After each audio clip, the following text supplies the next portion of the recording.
रहुआ कैसे मालूम? बाबा अगर जानी है आगा पीछा ऊपर नीचा सब पता बा। हम बाबा रामदेव को चेला कामदेव। और हम कामदेव बाबा के चेला आमदेव बाबा। बुढ़िया बाधा बताओ, हमने नाम करतानी। बाबा भीतर आई ना बाबा जी, हम बतावता नहीं। आई आई आई आई, ये सब देखी। आई आई बाबा जी, ये फ्रेम में राधा बाड़ी। कहाँ और गड़बड़ घोटाला।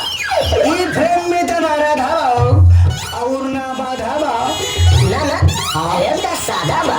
और ये है तो सबसे बड़ा बाधा भाई घर के।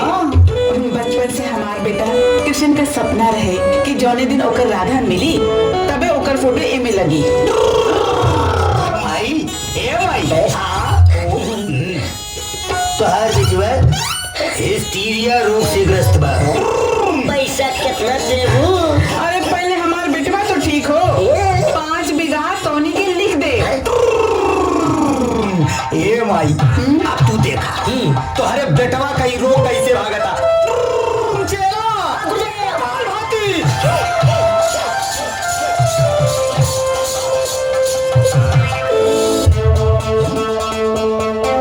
ए चला हाँ गुरुदेव, चोलिया में आके लाके बोली हमारी बाटा के पादी न तो जल गई।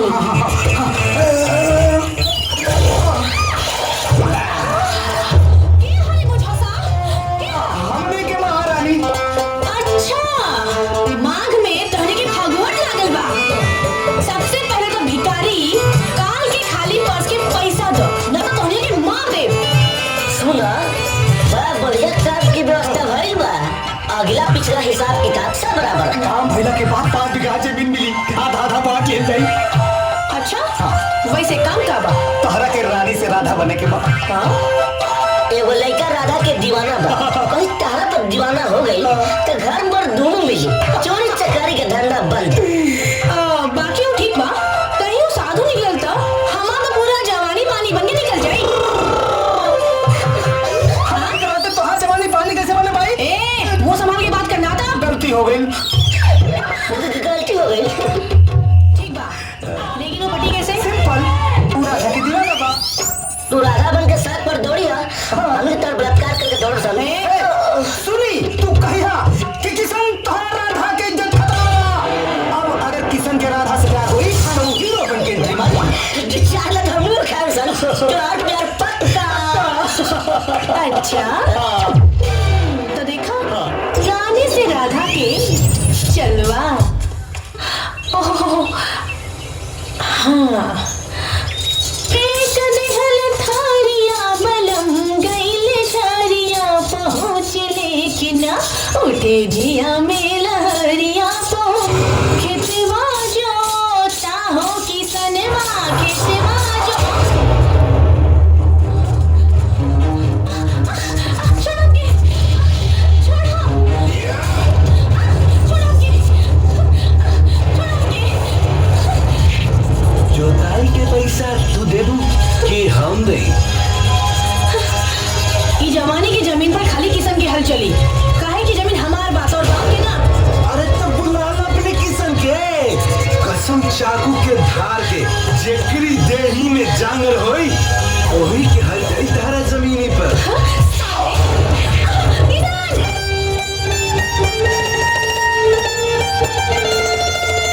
किसान किसान बचाओ।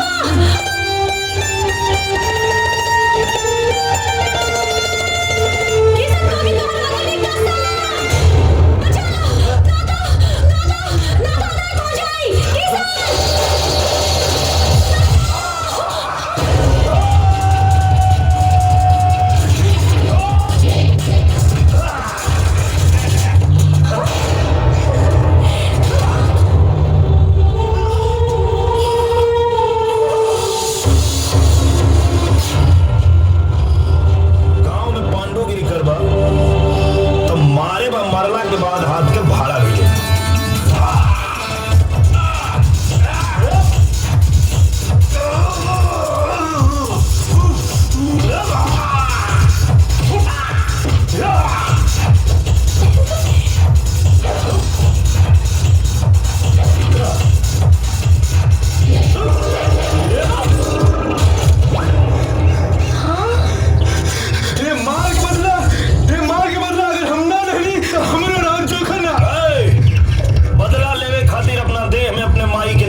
देसी मुर्गी बिलायती बोल।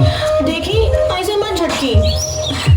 हम तोहर राधा हैं। बचपन से तोहर सपना देख देख के जवान भइली हैं। अब तो हमरा के मुर्गी कहत आ रहा। ऐ, देखा तू हमार राधा हो ही ना सकेलू और हम तोरा के राधा समझ के ना लड़की समझ के बचे नहीं है। और हमार राधा जब आई है तो हमके खुदे पता चल जाई काहे कि हमार राधा हमरे मन में बसेगी और हमनी के रिश्ता एक जन्म के ना कई जन्म के बाद। जन्म के चक्कर में बुढ़ापा आ जाई। देखा जवानी की रस चूसा। अगर राधा जिलेबी हुई है तो हम हो रसमलाई है। हाँ हे देवी ये राधा के भक्त के माफ का हाँ और हमरा के ये 20 बरस के ब्रह्मचारी के तोहार कर्मचारी बने के कौनो शौक नहीं खे। तोरा के हमार कर्मचारी बने के कोनो शौक नहीं खे। बाकी हमके एगो ब्रह्मचारी के कर्मचारी बनावे के बहुत शौक बा। I love you. अरे खाई खा रे।